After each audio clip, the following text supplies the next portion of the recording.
Welcome to episode 136, season-defining Classico. We are on the eve of a very, very important match. With me tonight, I will have four of the five. Kenny's having technical difficulties. I'll start on my left here. Bill, how are you? Not too bad. Not too bad. How you doing? Good, good. Bill's got a new backdrop too. Oscar joined just in time before we went live. Oscar, how are you? Good, man. Anxious for tomorrow. Yeah, big game, big game. And Kenny will join us when he gets a chance. His laptop decided to reboot. We got two matches to cover. We have Rio Ave 0, Benfica 1 at the weekend. Hard-fought match, a game that we expected to be difficult. It ended up being difficult in theory, at least from a results perspective. But we came away with the win, which is the most important. We'll talk about a situation in the box with Alexander Ba. Very young player, has tendency to make some silly mistakes. We'll talk about that. We'll look ahead at Roger Schmidt's renewal. We'll get your take on, do you agree with it? Do you think it's too soon? And with that, Kenny has joined us. Kenny, how are you? Good. Sorry, having some technical difficulties today. No, we're good. We're good. So we'll talk about Roger Schmidt's renewal. He's got a release clause in there that's quite elevated. We'll get your thoughts on that. And of course, Benfica Porto tomorrow. Benfica's got a 10-point lead in the Portuguese league. We'll get your thoughts on, is anything other than a defeat a almost guarantee for the title? But of course, we'll get your thoughts on that. And I want to look ahead at the quarterfinals of the Champions League. We got 4 matches. We'll make our predictions on who we think is going to move on. And as always, those of you who are tuning in, watching us on the various platforms, feel free to, or we welcome you to join the conversation. Leave your comments, your thoughts, feedback, opinions. We will do our best to run through them all. We typically don't miss any. And don't forget to hit like and share on the various social media platforms and this live as well. Para a malta que esteja a ver em português, estejam à vontade de participar aqui nesta nossa conversa. Podem deixar os vossos comentários na caixa de comentários em qualquer das plataformas que esteja a ver. Nós todos percebemos português, por isso iremos abordar e falar sobre as vossas opiniões, mas estejam à vontade de participar aqui nesta nossa conversa. Let's get started here. Rio Ave 0, Benfica 1. Benfica starting lineup again, pretty expected, with one little surprise in the midfield. Vlaco Dimos, Ba, António Silva, Otamendi, Grimaldo, David Neres, Auschnes, Chiquinho, João Mário, Rafa, and Gonçalo Ramos. Florentino is left out of the 11. The assumption is that, of course, he had a yellow card. If he got a yellow, or he was nearing a yellow card suspension, so if he got a yellow card, he would miss tomorrow's match. He did end up coming in late in the match. I know Oscar, Kenny, and I believe Bill, you were all critical of the decision, probably mostly because he ended up coming in. I think Jay and myself were maybe the only ones that were not as frustrated about the decision. Kenny, I'll start with you. What's your how would you describe this game and share with us your frustration about this decision that he made? Yeah, so the game itself, I thought it was a difficult match. We obviously came out of there with a victory, but it wasn't the best overall effort of the season. But I mean, like we've talked about in the last few weeks, really the result is all that matters right now. Again, coming off a little bit of rest has not been the most of, the best. We haven't seen the best results after it. So again, it was kind of one of those shaky performances.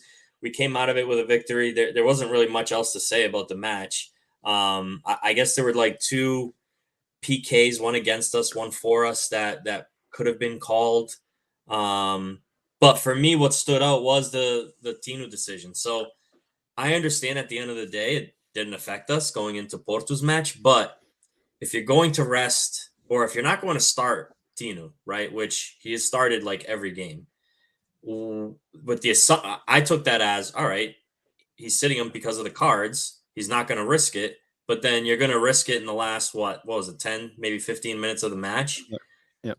Why even why do that, right? I get that it didn't affect us, but why risk it? So it was a head scratcher for me. I don't know. I didn't see any of the post match press conferences. I don't know if he spoke to it, but it just didn't make much sense. To me, it's pretty logical that if you're not going to start him, then why risk him with 10 minutes left? Because at that point, we know that those subs that go in at the end of the game, any whistle against them is typically a card. And so why risk it, in my opinion? But yeah, that's kind of the takeaways that I took from the game. Oscar, I know that you were also frustrated with it. He came in the 71st minute. Benfica was already leading 1-0. Thoughts on the game and the decision? He did address it at the end of the game, and he said, he rested him because of the yellow cards. My assumption is that in that situation, you're winning 1-0. Someone probably told him, listen, right? Like, any possibility of getting stuck in a challenge, don't do it, right? Like, don't even think about it. Don't put yourself in that type of situation. Just don't do it. Does that impact potentially the outcome of the game, right? If he's in a situation where he has to make a challenge, right, and then he doesn't, potentially. But Oscar, thoughts? I mean, the game itself, like Kenny said, after a break, international break, it's usually what we see from Benfica. It was probably the closest game in the league that we had. Even the games we tied and lost to Braga, I think we had more possession.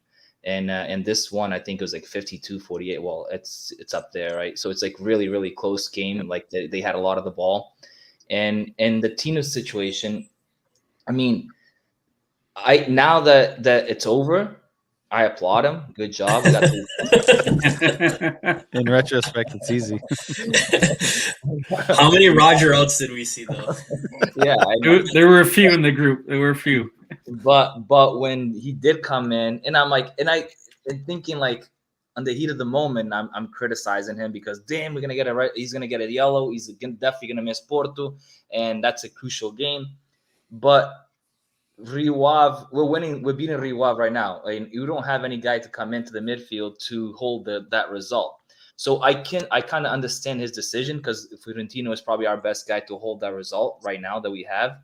So I understand, like with tired legs, you might get a yellow card. You're fresh. Maybe you're smart enough not to get stuck in, and you still have legs to catch up to a guy to not get a yellow card. So I get it now, thinking cold, but when in the heat of the moment, I was pissed off because I was 100% positive that Tino was going to get a yellow card. But now I applaud him. Good job, Roger Schmidt. Hashtag Roger in. Yeah, seriously. In terms of the game, what are your thoughts on the game? I know that in the first half specifically, I mean, we wasted a ridiculous amount of counterattacks, 2v3s, 3v2s, 2v1s. I saw a stat. Hold on quickly. I saw a stat in the first half between Rafa, João Mario, Gonçalo Ramos, and David Neres. Collectively, the four of them lost possession 36 times in the first half. Yeah, I mean that's what we this is what we see after international break. I mean, like I think these guys go out to the international teams, and then come back like maybe off rhythm. Maybe the practice with the other guys and the other coaching takes them off the concentration that they have in Benfica, and then it takes a couple of games to get back into the rhythm. And we see this like I used to love watching like or in the Portugal who's about to play and like, oh shit, Portugal plays next week. Now I kind of want let the Benfica be over with and then concentrate on Portugal. Like it's just almost like that my love for the game is shifted towards Benfica more than the national team. It's almost like how people say, is it because we're doing well? National team. It's almost like I kind of wish the Portugal didn't play because Benfica gets them off of them. He gave everyone that stayed like the week off, right? They had like a full week of essentially vacation. Yeah, and people were critical about that. I just hope. I know it's only one game since we came back from break, so I hope that this we had some time like now that practicing and training. I hope we're back in rhythm for tomorrow because I know Porto is going to come balls out. We expect. 100%. Right. This is basically their season, right? If they don't win this game, right? This is the while season. mathematically it's still possible, it's very unlikely. Bill, before I pass it to you, I'm going to run through some of these comments. Tiago, boa noite para ti.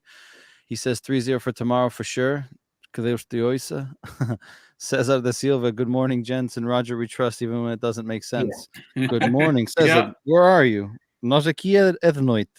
Não sei onde é que estás, mas aqui é de noite. Abraço para ti. Jesuíno Rezende, Carrega Benfica, abraço para ti, Jesuíno. João Miguel says, for me, the answer is simple. At the time that Tino entered the pitch, Rio Ave was forcing for the draw, and we were losing the midfield battle, which made Roger take the risk. This was a hard-fought game, and these are the games that make or break the champions. That is the difference between Benfica and last year's Benfica, for example. Last year's Benfica probably would not win this game. Rui Marx, after we scored, we started to lose the midfield. Rio Ave took over the game, and after Tino came in, solidified the game. Yes, we were all afraid of the possible card, but that was genius by Roger. Carlos Amado, both Roger and Tino were all aware of the situation. This team is German disciplined. I had zero worries. Mikey says 2-1 Benfica tomorrow, 2-0 versus Inter next week. Cesar says OZ Australia, I'm assuming. That would be impressive. So Bill, Can I just speak on? I course. just want to play devil's advocate here because I don't know. He's gonna say, what if he gets a card?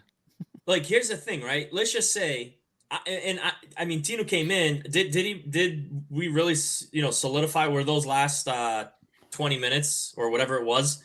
Were they like, okay, this is much better? Like, did we really hold the result? I think they still had a few chances after that. They could have. I don't think they had many crazy chances to score. I mean, shots from outside. I don't think I remember seeing other than They had 4 shots on target, and I don't remember Audi making like a significant save. But I also don't remember like Tino coming in and like, all right, like this is now safe. But let's play devil's advocate. Let's just say, like, to me, if he comes in and gets the red card, let's say you get out of this game with a victory, but he gets the yellow card. I mean, going into Porto, I'd rather have Tino there than now. Who are you gonna start? Wait. I have a question for you, Kenny. What if he doesn't put him in and we tie the game and we have Tino? Okay, and we have Tino for Porto. Okay, so those are the two options, right? You tie the game, which still a point. You go into Porto with Tino, or you win this game without Tino. Without Tino, yeah. What would I mean? We have a comfortable lead where like that's what I think. That's what I think plays into this the most, right? If this was a 3-point race. Right. I think it makes that decision a little bit more difficult for Roger Schmidt to take that risk. Right. But I think the fact that the lead is so significant, I think gives him a little bit more leeway to be able to take that risk. Again, though, you have to assume that there is a conversation that's had during the week, before the game, before he comes in. Right. But again, you can't help the real life situation. Right. In his position, it's very probable for him to be put in a position where he needs to make a foul, where he mistimes a challenge, right? Yeah. And unfortunately, that's the reality of it. Fortunately, it didn't kick us in the ass. But here's the thing, right? Here's my thought on this. If you're going to risk it in the last 10 minutes of the game, when you put him in, you're putting that at risk, right? You're taking the risk of him getting a yellow. So if you're willing to take that risk to solidify the win, then why wouldn't you have just started them to make sure that you put your best 11 out there and guarantee the win? Yeah, but I think you're running more risk with him. I agree with Oscar. Like, I think you're running more risk with him from the beginning, right? Players are fresher. They're quicker on their feet, right? He comes in last 20 minutes, right? Benfica is a little bit more compact. He's fresher, right? Opposed to the other guys being fresh, right? So he's more likely to get to that ball quicker than maybe a Samaris who's been in there most of the game, or a Guga that's been in there most of the game. So, like, that's the element on the other side that I see, right? Like, opposed to if you both start, now everyone's fresh, right? So you run that probability of making that challenge more than if you came in the last 10 minutes. And not only that, guys, Tino does not guarantee us a win against Porto either. Correct. So it helps our chances, but it's points in the bag right now compared to possible points in the future. Exactly. So with playing with Tino or without Tino against Porto doesn't guarantee us a win or a loss. So might as well get the points that we have and then play with the present and instead of like hoping for the future. But as a fan, you want your strongest team against Porto. Like you're 100%. Correct. So like So like when we see, like I see it from both sides, right? In the heat of the moment, like Oscar, I criticized it, right? Like why sit him to start and then risk it for the last 20 minutes, right? That just doesn't make sense. But again, when you look at it, in a It worked out. It worked out, yes, and it's easy to say it now, but in a cool head, like it makes sense to one game at a time mentality, right? You don't look to the next opponent, even though he kind of did with resting them to start. But when it came down to it, right, you have to collect the result at hand, and they needed that result to go into the Porto game with the 10-point lead. Because if he had rested Tino and we chopped points, then it's heats on even more, and then it's even bigger than it already is. Yeah, if it didn't work out and he got a yellow in those last 10 minutes for no reason, we're all sitting here like, why didn't you just start him then? But I think as long as he comes away with the win, I don't think the criticism's that bad. Oh yeah. Now, if he plays him, gets a yellow, and we don't win, then I think 100%. A few more comments here. Rui says, "I'll take a win versus Rio Ave and lose Tino versus Porto." Well, there you go. That's what I thought.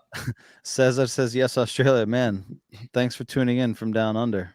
That might be a new continent that we can add to our list in terms of views."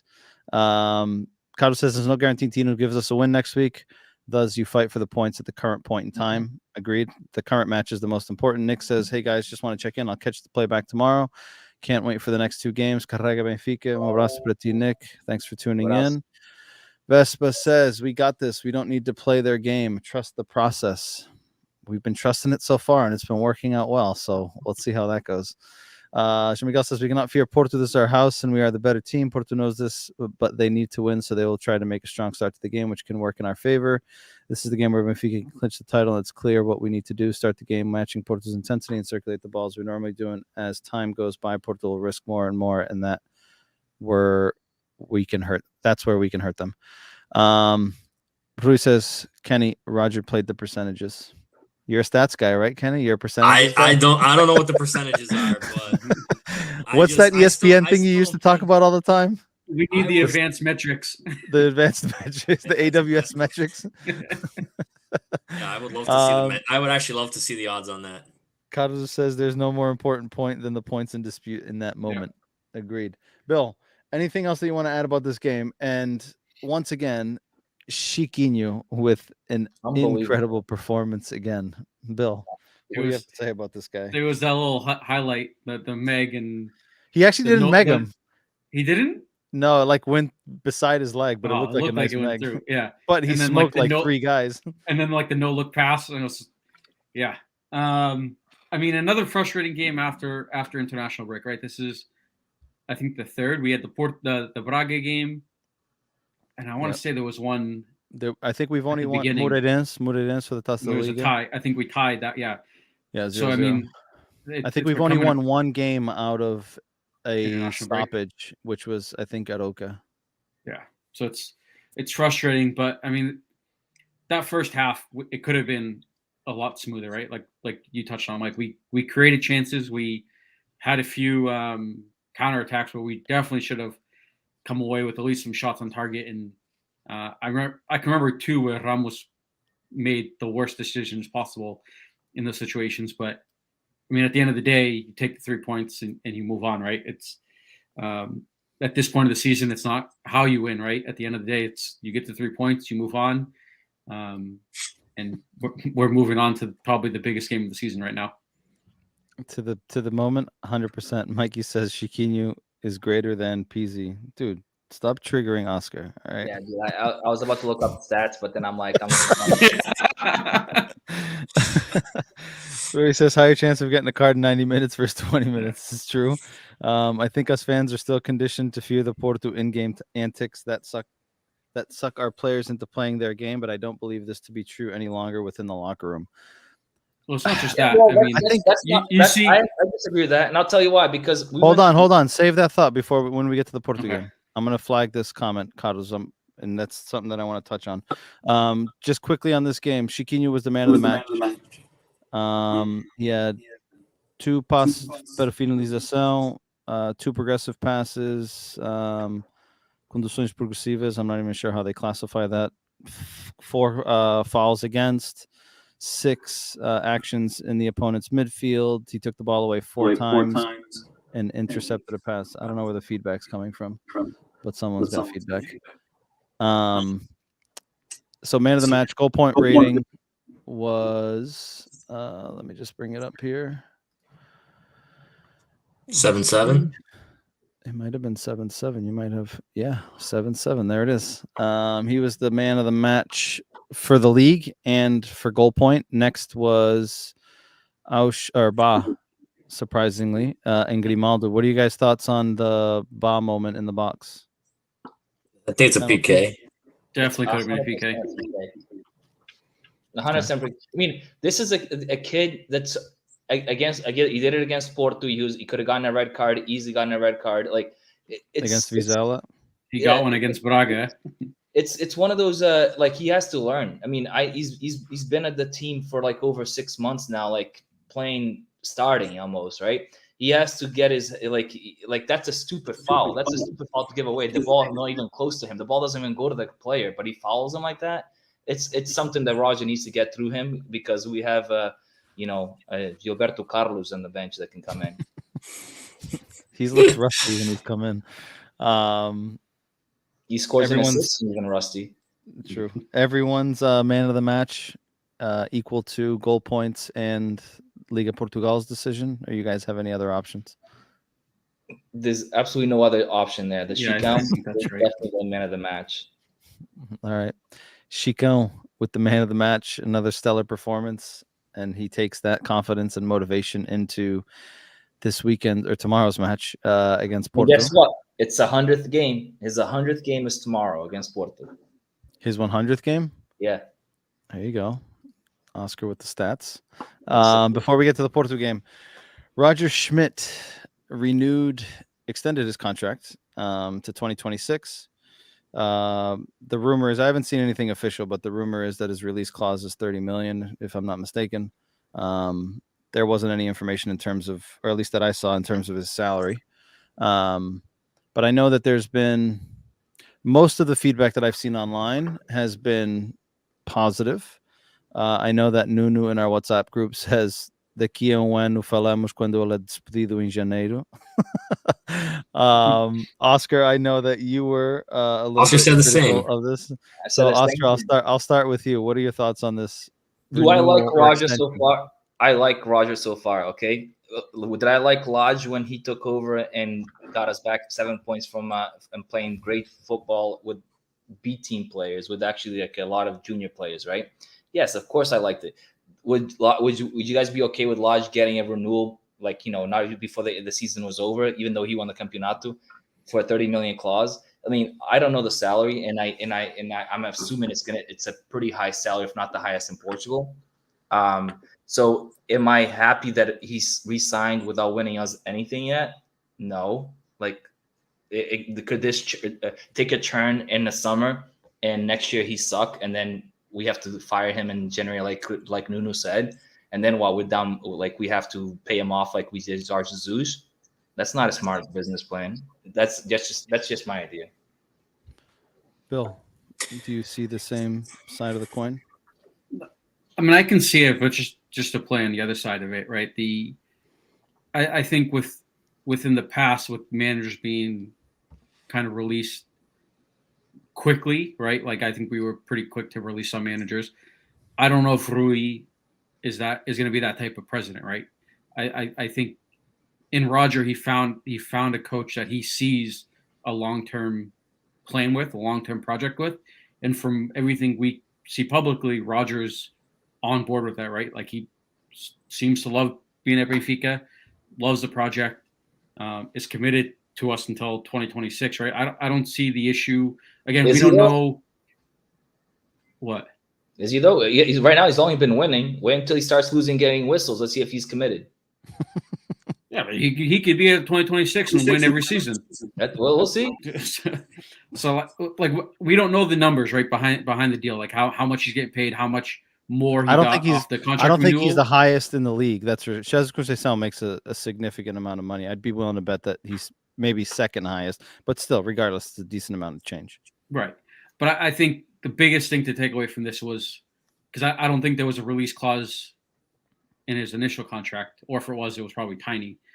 But it's that larger release clause because, I mean, we all see how managers in England are being tossed like rag dolls left and right. So I think that it was more of Rui potentially trying to protect us a little bit from someone coming in the summer and scooping up a manager who's potentially going to win the league and potentially take us to the semis of the Champions League, right? Like, I would hate for us to win the league and get to the semis, right, and beyond potentially, and then in the summer someone come and just scoop up Roger, and then we're back to playing B, right? We're back at level ground and have to start all over again.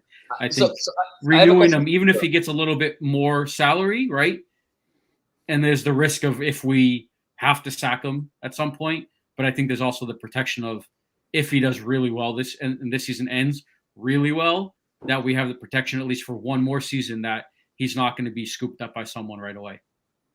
Well, so we got the protection for 3 more seasons. If he's committed to us, right, and he has a contract until 2024, I believe it was the initial contract, then even if one more 2 years, yeah. Right. So if he's committed to us and he has a contract with us, even if somebody comes and pays the clause, he's committed to us. He doesn't have to go, right? Right. It's only we have the same argument with just like any player, right? Right. Yeah. But he doesn't have to go. Right, but Benfica paying $4 million salary and Real coming knocking on the door, going, "Hey, we'll give you $30 million a year." Like, he can be committed all he wants to Benfica, but if someone knocks on the door and saying $30 million, you're gonna be a fucking idiot. So he's committed to the money. I mean, it's his job, right? Like, So don't say committed to Benfica. Say it's the money. But he's committed. But you can be committed to the project, right? Right now he's committed to Benfica in the project. Kenny, what do you think? No, I think Benfica's protecting themselves, right? I think we all see that there is a big chance of us making it into the semis, and who knows of the Champions League. At the end of the day, winning the Portuguese league isn't going to impress, top clubs to come scoop Roger up, right? It's the performance of Champions League. And so with, looking at the bracket and the opponents, like Benfica is like, okay, we have a really good chance here. We should lock in probably one of our top, treasures at the team, which is the coach at this point. And let's make sure that we protect ourselves. Obviously everything has to do with money. Let's not get this mistaken. Obviously money is part of football, and it's a very important piece of it, especially for estrangeiros. But I think it's a good deal for Benfica where they're kind of now protected. If someone wants to come in and scoop them up, then we're going to get a nice fee for it. Or, long term, he's here to, he's committed to the project. He's been successful. We've all agreed, we like the football, and we're protected for a little bit longer. So I thought it was a good time to do it, because if you wait till after Porto and after this next round of Champions League, maybe Roger then takes a look at it a little bit differently, and he starts getting rumors or calls from other clubs like, hey, and things might change. So lock it in. And I think both Rui Costa and Roger came to an agreement, and I think that's good business for both guys. If he's not committed, why sign? Why would he sign? Because of money. Yeah, but why, if he already has a deal for one more season, and if he knows, why sign on? If he knows that because he wants getting more money. Yeah, but how do you know if he wants more? Or how much wants more to get more money? He could have gone somewhere else. Exactly. If he wanted more money, he could have said no. He didn't even expect this renewal, but it's right. Obviously he's happy that he's here for 6 months and he's already getting an upgrade. Like that's what he said. I got shocked. I'm shocked that I got this renewal. But I also don't think he also expected to have the success that he's having at the moment. I don't think anyone. But now we know Benfica, right? We're not. This is not Manchester United where Ferguson rode waves up and down for 20 years, right? This is Benfica. 5 games, a bad series of 5 games, and you get Lenços Brancos, and you want the coach out, right? So let's see how Benfica rides this wave with Roger, because it's not going to be happy moments with high waves. It's going to be a lot of bad waves too, right? Porto had a deal with Sérgio Conceição, and they stick to him. Let's see if Benfica can do the same thing. I hope they can. I think Bill made a point. I think Rui Costa has a different mentality, right? Rui Costa does, but the fans are not patient. Benfica fans are not patient. They've proven this in the past. They have 5 bad games, and you see Lenços Brancos, and they're pressure to the coach. Then it's on the president to come out like Pinto da Costa does constantly and fucking back his coach. I hope so. I'm just saying. I'm just going through the past 20 years of Benfica. Like every time there's a bad series of 5 games, we get rid of the coach because the fans pressure the president obeys. That's the fact. So let's hope it's different going forward. Yeah, and I think the important piece is Benfica needs to be managed from the inside. Right, it can't be managed from the outside, right? And I agree. Fans have frustrations, right? But like, we need to, or at least the hope is that the leadership in there can listen to the fans, right, as they should, but should also make decisions based on the information that they have, right, and what they think is right and what they think is going to be the best for the club. Because if it came down to every time the fans are pissed off, there'd be players going left and right. There'd be coaches, staff. Domingos Suarez Oliveira would have been gone already. Half the Vidasan would have been gone already. So I think it's just important. I agree with you. I think the mindset needs to be that the leadership need to lead and manage from the inside. But the hope is that, right, they've done some analysis and discussions to figure out and make the decision that this was the right decision going forward. Some of the comments here, which I thought were interesting. Carlos said it was retention insurance, which I agree, right? Like, He's getting attention.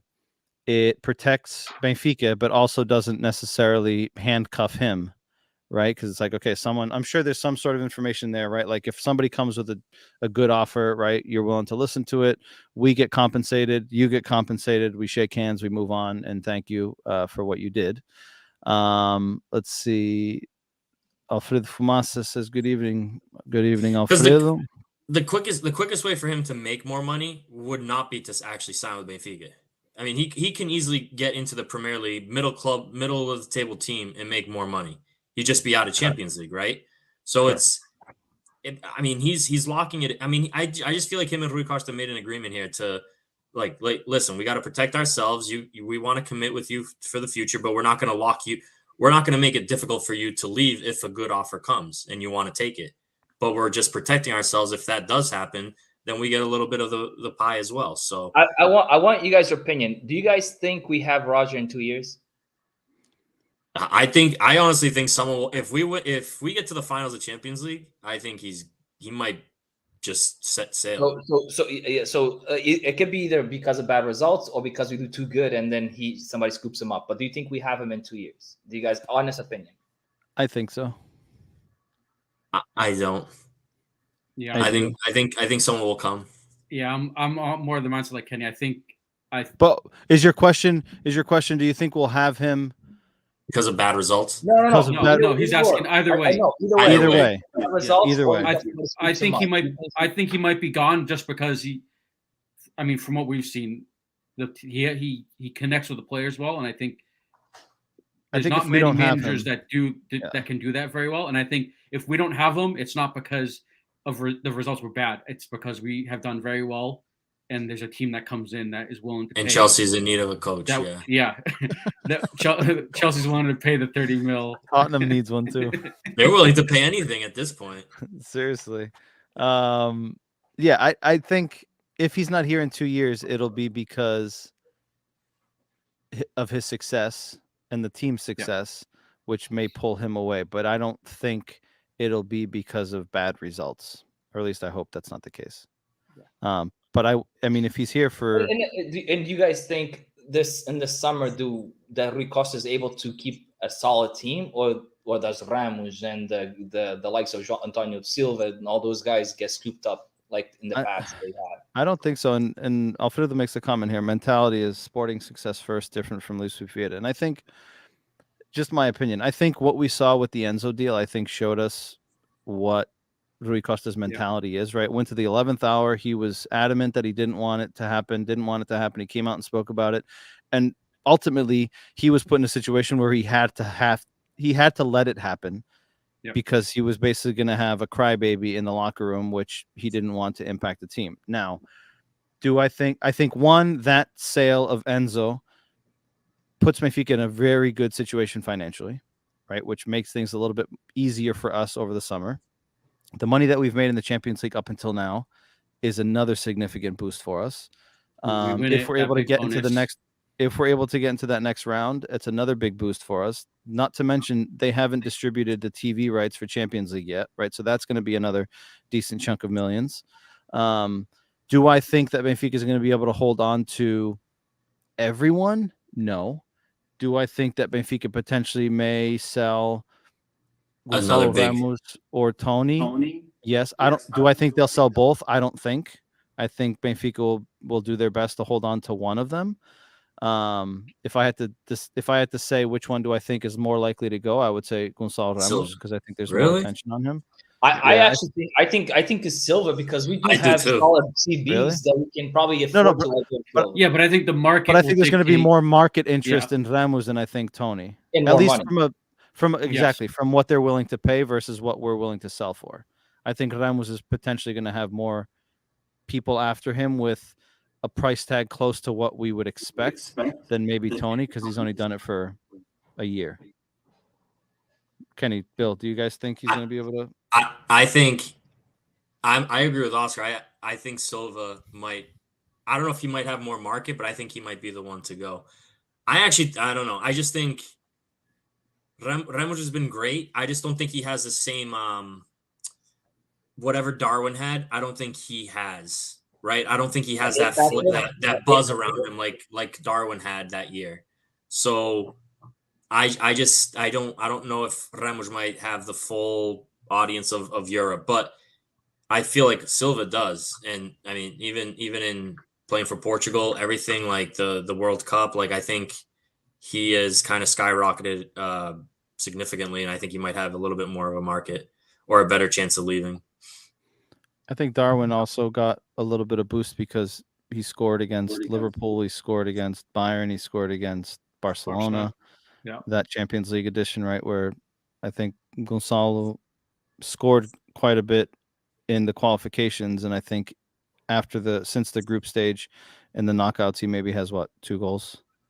Yeah, and maybe, but he didn't. It's not to say he's not. I love Ramos. I've come around on Ramos. I've been wrong on Ramos, and I'm not taking anything away from him. I just don't think he has the same buzz that Darwin had. I mean, literally everyone was after him. So I could be wrong. I mean, it's just the way I feel. Yeah, and I think with the Darwin thing and the Ramos thing, I think like Mike said, it's Champions League gets more eyes on players, right? And those big games against a Bayern and a Barca and Liverpool, like those are the games where you have more scouts and more people watching, and that's why I think Darwin had more buzz around him at this point last season. But I think, like Mike said, given the sale of Enzo, the money we've made in Champions League, I don't think we're going to be forced to sell this summer. And I think Rui in that Enzo deal showed that we're going to sell at our price and not below market or below what we want, right? So given all that, I don't see us being forced to sell players. I think Ramos might be the one to leave, given, I mean, the rumors have been with United right all over them. And we all know United likes to splash on signings left and right. So, but you missed something. I think you're talking about Chelsea, not United. Chelsea do too. They need a striker too. Hey, if they want to come and spend another 120 mil into Benfica's bank, they can. They have Weghorst. They don't need Chelsea might be looking for bargains at this point. I don't know where they're coming out. Like they're buying with coupons these days. Who's going to want to go there and not play? They're printing IOUs. Let me run through some of these comments before we run to the Porto game. SLBES, welcome back. He says, I remember when everyone wanted JJ out and Vieira stood his ground and he went on to win 3 in a row. Sometimes presidents go by their gut feeling. Let's see what else. Carlos Amado Rui seems different. He's a footballer in an administrative role, not the other way around, an administrator making footballing decisions. I think that's a huge differentiator. Like having someone that's actually been in the locker room, has been part of negotiations, has been part of those conversations, has won Champions League, has won domestic titles, I think plays a huge part, and I think is a big advantage for us. Miguel's got a big one here. Let the past be in the past. We have to look at the future, and the future is with Rui Costa and Roger Schmidt. This year, we're turning a new page in Portuguese football and putting Benfica in its rightful place. Everything that has been done this season has been carefully planned, executed, and now we are in a privileged position to dominate Portuguese football over the next few years. We just have to keep working like this, and the trophies will start to appear. I'm fine. I have a with question that. for you guys about that. Do you quickly before I go to the other comments? Do you right? We had this situation when we had JJ version 1.0. Right? Do you ever see a situation where Porto is struggling financially? Right? Their president is on his last legs. We don't know what's going to come of Porto with that transition. Right? Who's going to come in? How's it going to look? What's it going to be like? Sporting has somewhat started to stand back up, but financially they are crippled as well, right? The amount of money that they've sold in players over the last 2 years, and they still aren't able to properly reinvest back into the team, I think goes to show, on top of the pardons that they got from the banks on the debts that they had.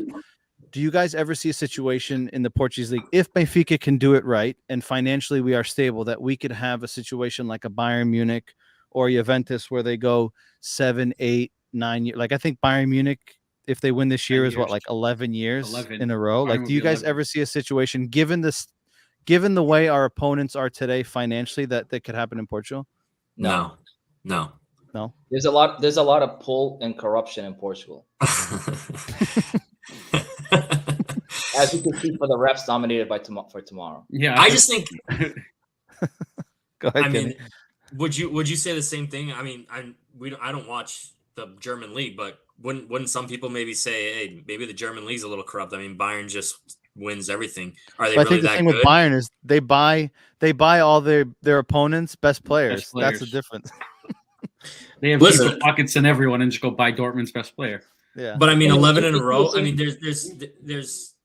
It's just like, I mean, at some point, you got to start questioning like what's going on here, right? There's a lot of people that criticize the Portuguese league, a 50-50 league, but there's plenty of leagues out there that there's just one clear champion all the time. But yep. I agree with Oscar. I don't think so. I think 4 or 5 is kind of like the goal, and I think it's hard to do more than that. Like, it's just, I just feel like you're bound to have a mishap somewhere, right? You're either you sell players incorrectly or whatever the case may be, or the coach is gone and you have to at some point in the Portuguese, like, Benfica is always, you can have a good stretch, but there's always a rebuilding phase, and that rebuilding phase is tough to do time after time after time to consecutively win like 11 championships in a row. So there's always going to be a flub there somewhere. So I think it's difficult to see something like that.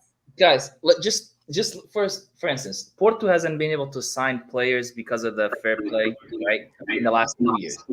How the fuck are they competing with a team that spent over 100 million? Like, but are they competing? They're 10 points back.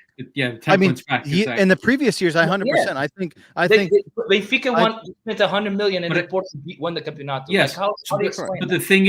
the thing is, I think that, like, in that circumstance, that is down to bad recruitment of players. So that's money horribly spent, right? So if you can get to where kind of what we are this season, right? Like, I think we can all agree the guys that we've brought in have been phenomenal signings that have done well, had pretty much instant impacts. If we can continue to have that kind of success in the transfer market, that's where you see the long-term titles.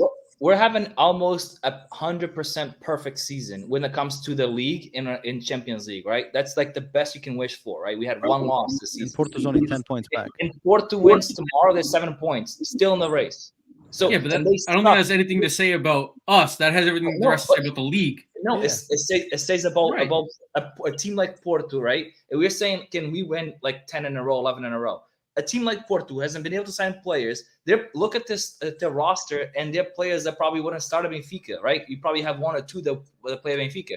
And tomorrow they could be 7 points behind, which is still in the race. So something like, is it corruption? I put my hands up. I think it's corruption. I mean, I think we all know that the Portuguese league is corrupt, as I'm sure many other leagues. Dude, this comment from Carlos Amado is absolute gold. He says, ever see a Pinto da Costa photo from the early 90s? He's only aged 2 years since then. I'm a man of science, but this guy's clearly drinking virgin blood. He's never going to die. Alfredo said he's He is looking old though. He does look a little bit beat up. He's finally, yeah, like you said, he's hitting his last leg. Oh, I agree man. with I agree with Oscar though. Like it's at the end of the day, it typically is a 2 to 3 man race, and that's a lot of you eat up all the points, right? If you're only having a league that's between 2 to 3 teams, you're most likely it comes down to head to heads, and you know it's tough to if that's what it comes down to, it's tough to like win the league every single year. The scary part is like since I've been really paying attention to Benfica, like probably like late 90s to early 2000s, where like legit I was a diehard. I probably remember 1 or 2 years where Porto wasn't in our heels when we won. Like the year that we competed with Braga is probably the only one that comes to memory. Other than that, Porto is on our heels, does not let go. There's campeonatos that Porto won that they beat us by 20 points. We're out of the race like 10 jornadas left, right? Yep. We never have that against Porto. Porto always has our number, always on our heels. And I don't know how that's possible, that we cannot ever get away from them. Yeah, it's a case study for sure. Speaking of Porto, let's move on to the next game. So Benfica Porto tomorrow. Again, Porto's back 10 points. Anything other than a win for Porto, I think, dictates their fate in the competition. But hopefully Benfica doesn't play for a draw. And we go for the final blow, and a win would just, absolutely catapult us to not even just from a points perspective, 13 points, but would also put us psychologically in a good place, right? We beat, like, when was the last time we beat Porto twice in the year, in the season, right? Scored 2 goals. Yeah, like it's been a long time since we've done the double on them in the league, right? And even if I look at the last games at home, right, in the league, we lost last year 1-0. We tied 1-1 the year before. We lost at home 2-0. We beat them in 18 1-0. We lost 1-0 the year before, right? So like in the last 10 games or 8 games, 9 games in the league, we've won 1 at home against Porto, which is absolutely telling, which brings me back to this comment that Carlos Amaro said. I think us fans are conditioned to fear Porto and in-game tactics that sucks our players into playing their game, but I don't believe this is to be true any longer within the locker room. Oscar, I know that you jumped into this question. What do you take of that? Well, my thing is, last game in Porto, we were obviously the better team. Porto definitely doesn't have the squad that we have. And until the red card, Porto dominated us. We won that. Even with when they got down to 10 guys and we had 11, Rafa scored that goal, but I think that's the only chance we had to score. And that's playing against 10 players for Porto. Porto has our number, and for some reason, they're right. We have reason to fear them because we always fall into their game. We fall into their tactics, and then we play after the result, and it's scary to play against them. Do you think it's a tactical thing, or do you think it's 100% mental? Mental. 100% mental. It's Rasa. They come in to eat us. They come in to fucking chew us up, and we don't. We come into, hey, we're playing Rio Ave tomorrow. No, we let players like Otavio mess with us. Yeah, and then we get to, and then we fall into their game, and they come in with so much Rasa. I think they must be like watching and listening to Eye of the Tiger like all day, all night before they come into the week before. They're having this fucking cocaine and steak. Yeah, they probably just like get them, let's get them, all riled up, and the forks up and shit, and then they come to the game and they just want to eat us up. Kenny, do you agree with this? That it's mental. It sounds like you agree with it. I do 100% because it's. I mean, yeah, the team Porto puts out right now. I mean, it's one of the worst teams like they've put out in a long time. Like it's just the squad is not good at all, and but I don't doubt that they're gonna come in, dude, and like fire on all cylinders and be up our ass and. Like Oscar said, get all over us, that we get like all bothered by it and start feeding into the bullshit with the refs and the crying and the rolling around. And we just have to stay focused. We have to stick to our game. Because we know what's going to happen. We know exactly how this script is going to be played. So it's just part of that rivalry that we have with Porto. I mean, it's just no matter what. I mean, Bill, do you think? Remember that game that we had with Zebio shirts? We had that we won 2-0. That Garay scored and Rodrigo scored. I think that's the only game that I felt comfortable throughout the whole game that we had it in our bag. Like that we were pumped and they fell into our game. And I think we came in with a momentum, the Eusebio mentality type of thing. We're playing for Eusebio, and that played in our favor.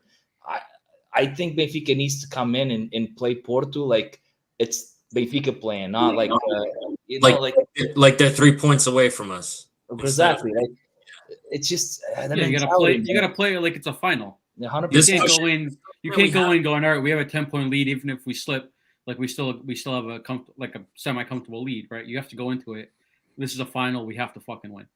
Do you agree with Miguel's comment? He says the best thing that came in with Roger signing is that he's not conditioned by Porto's reputation. The guy is ice cold as good German should be. Do you think this plays into the whole we should get a non-Portuguese coach because he's not as immersed in this outside of the field? Soap opera. He's not in soap operas, mind games, and talking shit to Sergio Conceição back and forth. He's out of it. And if anything, he praises Porto, saying they're a good team. So I kind of agree with that. Like I agree that having somebody from outside, but then again, it goes back to the game in Dragão. Like they were all over us until they got the red card. So like Roger being ice cold on the bench doesn't make the Benfica play better in the field. So can he do both? Can he be ice cold and make Benfica be ice cold?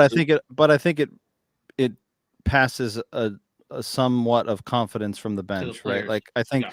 How many times did we see Jorge Jesus? I can't remember. I think it was away to Barcelona last year where he was trying to explain something to Gonçalo Ramos, and Gonçalo Ramos like said something and he like fucking lost his mind on him, right? Like those are the situations where like the team in itself, if they've sensed that the coach is on edge and is nervous, right? Like I feel like you transmit that anxiety onto the field, and now the team naturally is going to be in that situation as well. I wanted to ask you guys this. Do you think, right, we talk about the mental state, and I agree with you, right? I think just the mindset of them playing against us is like, we need to kill them. We need to, do whatever it takes. There's going to be flopping. Otavio is going to be barking. He's going to be rolling around on the floor looking to get players conditioned with cards. But do you think these are the moments when guys like Otamendi, that's been on both sides of the fence, can be a game changer for us in terms of in that locker room, to be able to relay that message of like, listen, this is how they do things. I know, I've been there. This is what we need to expect, and this is how we need to go against it. Do you guys feel like he could be a pivotal piece to it? I mean, he should be, right? He's the captain. He's by far the most experienced player on the team, right? Playing in EPL, playing in Spain, just won a World Cup, right? Like, if anyone's going to be able to transmit confidence and how to go into these type of games, it's going to be him. But it's can the younger guys feed off of him? Can the new guys take that and understand it and kind of play calm and not feel like they're getting rushed at, right? And I think there's a little bit of difference of playing Porto away, right? Because of the whole build up, traveling up there, you have all the Portistas fucking outside the hotel all day. You have all the. I mean, typically, I didn't hear anything last time, but typically it's like golf balls being thrown at you on the highway. All that build up to the game, right? Like all that shit like builds up, and it just like, I mean, for the younger guys, it's easy to get into their heads, right? Like all that crap off the field. Whereas you're playing at home, right? You're gonna have. I mean, we saw it last home game, right? The Mar Vermelho, dude, Benfica is like all over the place. And I think for this game, it's even going to be even more, right? I think it's going to be from the second they leave the Seychelles until they get to the luge. I can expect fucking Benfiquistas everywhere. I think it's going to be a little different this time around. They're at home, right? Not playing away. I think it's one of those mentalities where this is our house. No one comes into our house and wins type of thing. But it's we've only dropped points once at home this season, which was a draw against Sporting. Right. And but at the end of the day, it's Porto, and historically, like Oscar said, somehow, some way, they always fucking find a way to get in our heads or something. And I think someone had a stat here. Alfredo was talking about the ref, right? And I mean, it plays into this whole shit off the field, right? And all of a sudden, like, this is the guy that gets selected for I mean, you knew he was game, going to get right? selected. Like, there's no shock in what's happening, and it's like, yeah, it's crazy. Kenny, I want to pass it to you and ask the question here. But our buddy Dave says, would you worry for their mindset going forward if the result is a loss? I don't think so. I think, I Don't forget, we've not faced. If we were to lose tomorrow, I don't think we've faced that level of adversity this season. Yes, we lost to Braga right out of the gates after the World Cup. But losing away to Braga after a long stoppage from the World Cup and losing at home to Porto in a game that you could have technically buried them, I think could impact. But go ahead. Yeah, no, I don't. I don't because I think I've seen enough from these guys that we can right the ship, even after the loss against Braga. And maybe, it wasn't as significant, but it was still a pretty bad loss away. I do think that we have a comfortable enough lead that it's not going to just like rattle it completely. Like it's going to be disappointing, yeah, but I think we can get back on steer the ship correctly and finish off the season in first place.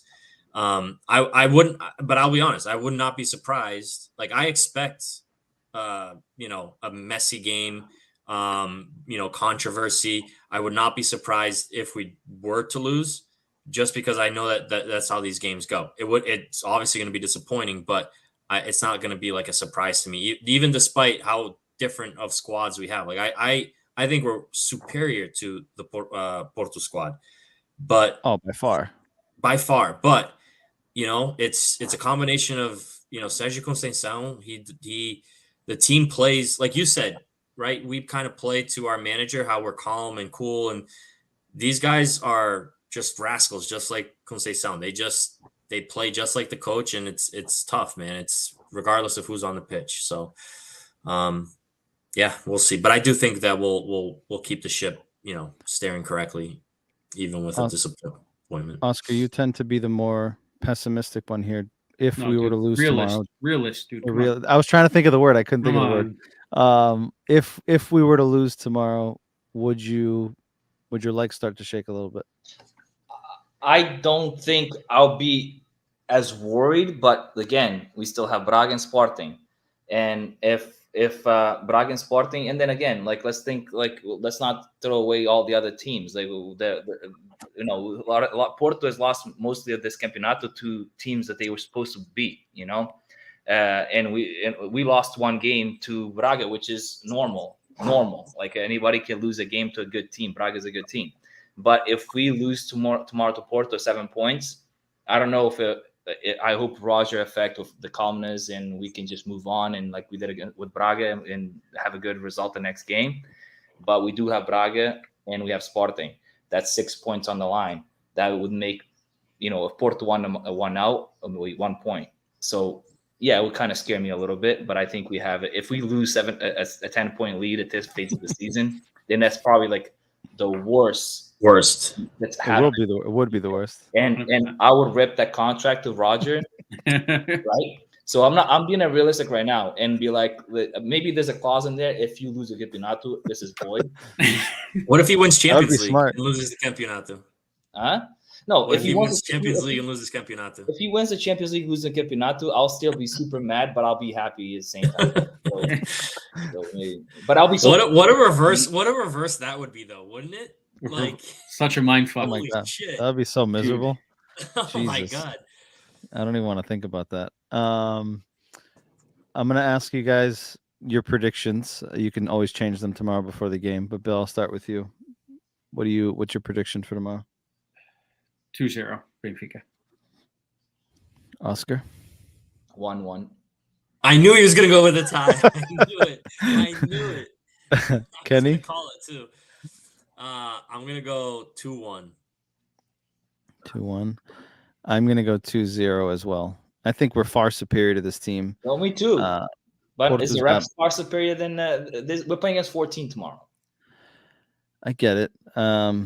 I don't know. I just feel like if the team is at their level and just firing on all cylinders, I think it'll take a lot for the field to be inclined enough to impact us. But again, we've seen crazier things. So I agree. I mean, our history track record at home against Porto in the last 7-8 years is not good. But as many people have said here in the comments, I think the feel around the team and the mentality and the mindset, you feel it's different. It looks different. You want to hope that in a situation like this, I think tomorrow will be a real test. I think it'll be a real test of fire of we're up 10 points. You're coming into our house and let's just fucking suffocate them. Right. Because if it was the other way around, if Benfica was going to Porto down 10 points, these guys would be like animals, right? To just finish them off. Right. And I think tomorrow will be a good test for Benfica to see if that's the mindset that we can come into it, or if we're going to be kind of soft and like, oh, don't push us around, right? We got 10 points, so we don't have to risk too much, right? So it'll be interesting to see kind of how we go into that game. But I think the first 15 minutes are going to be what sets the tone for the whole game, right? If we're able to match their intensity, go ahead, Kenny. No, you can finish. I do. There's a part of me that does think we're going to be a little bit passive to start the game. You think so? But I think I don't think if we come in passive, I think we're going to get eaten up. At home, I don't think we play passive. I don't. I think at home we come in with. I mean, we did it against PSG. We've done it against Juventus. I think at home is where they feel more. I don't hope we're passive against Sporting. The difference is hope not. PSG came into our home playing like Benfica goes into plays against Gil Vicente. Like they came in thinking the game is won, and they came passive, and then we gave them a little garra, right? And that's what I'm scared of. These guys come into us. Like I think they're gonna come in no matter what with garra, right? We just have to match it. If we match it, we have a better squad that we can just kill them, right? But if we don't match it, they're gonna be in our heels, will not allowing us to 100%. Do shit and frustrating us. We have a lot of young players. This is the first time that we're gonna see Chiquinho on a test or against a team that has a lot of garra, right? We'll see how these guys pan out. A tie to me would have been already happy. I'll sign right now for a tie. I'll be happy with a tie. I'd take a tie, but I would love to see a win and an emphatic win and a good performance, because I think they've won more at our home than we have won at our home, right? Which I think shut our lights off. They had terrible. The sprinklers come on. Yeah, and I think what Alfredo says here is important, right? Grab the fans from the jump, right? Benfica has to, and the way Benfica is going to grab the fans from the jump is the light show in the beginning. Yeah, it's too early in the day, so there's going to be no light show. It's too early. But I think it's important of like make that first challenge, right? Let them know you're there, right? Get stuck in, right? And just I think those first 10 to 15 minutes are going to be extremely important for Benfica to say, listen, we're here, we're present, we're not going to fuck around, right? You come in, you want to get stuck in challenges, we're going to do the same thing, right? This is our house, we're up 10 points, we're the leaders, you need to chase the game. But Diogo Costa like back? You said, is who? Diogo Costa? I think so. They traveled with everyone. Anyone that was questionable still traveled. I saw that. And so Evan Nielsen went to Dr. Milagres, and he's magically recovered already. So he's available too. So there's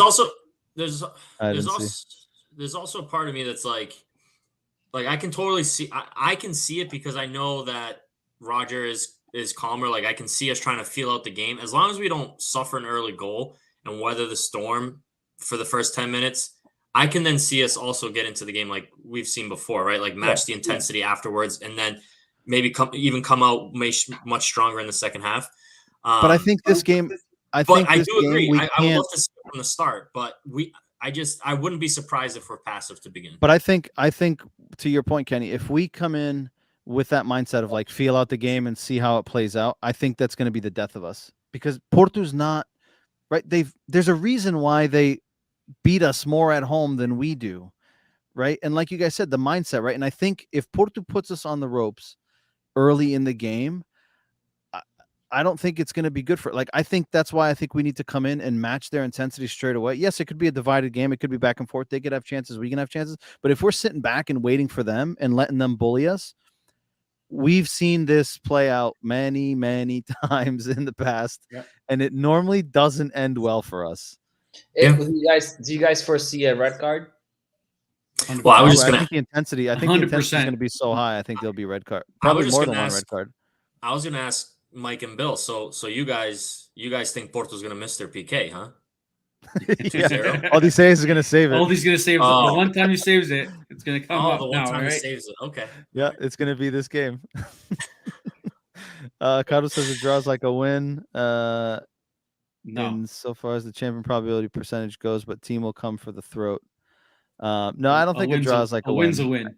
A win's a think- win. Fuck it. Like we Yeah, can't. I think. I know, can't but go how, into this mindset. We can't go into these games with this mindset that we'll take Would a I be draw, 'cause upset if that's we when get tied? fucked. No, a tie seals the campeonato. A I win think so seals the too. campeonato. So correct. I so think a to tie. me, I think a tie steals it. I think a win emphatically is a Guarantees it. huge fuck you Yeah. to them. A win leaves us with what? We need what? Four more? Four more A win wins? puts us Would with be 13 13 points up. points, and how how many many and then games are I left? think if Braga wins, they're in But I second. think we also have to look at it, right? Like if we come into this game tomorrow and we come away with the There's win, 8 right? games left. Huge win against our rival. We have Inter coming to the lose Correct. on Tuesday.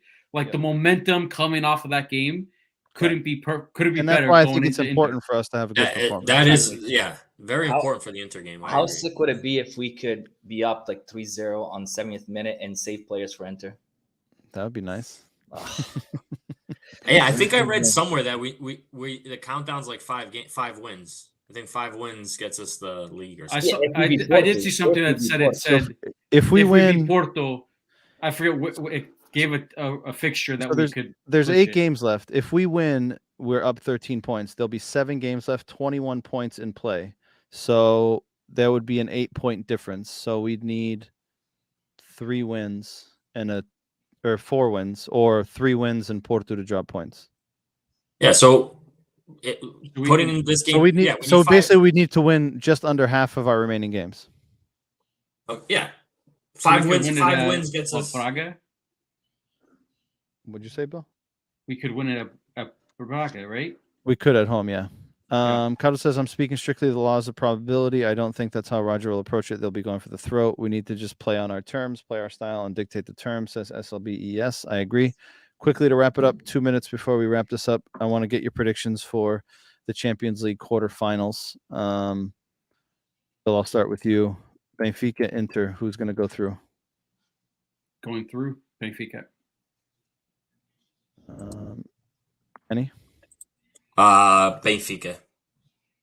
Oscar? 2-1 at home, 1-1 away. Benfica goes through. All right, and I also picked Benfica. AC Milan, Napoli. Oscar, I'll start with you. I think, I'm gonna go with the AC Milan, and they just proved it this weekend. And I don't know if Napoli tried to. No, fucking- Napoli rested a few guys. I don't care. I think I think AC the only guy Milan- that was rested was Osimhen. Yeah, He's hurt. I think AC Milan will take. What is it? 4? Wow, 4-0. Kenny. Oof. I'll go the opposite. I'll go with Napoli.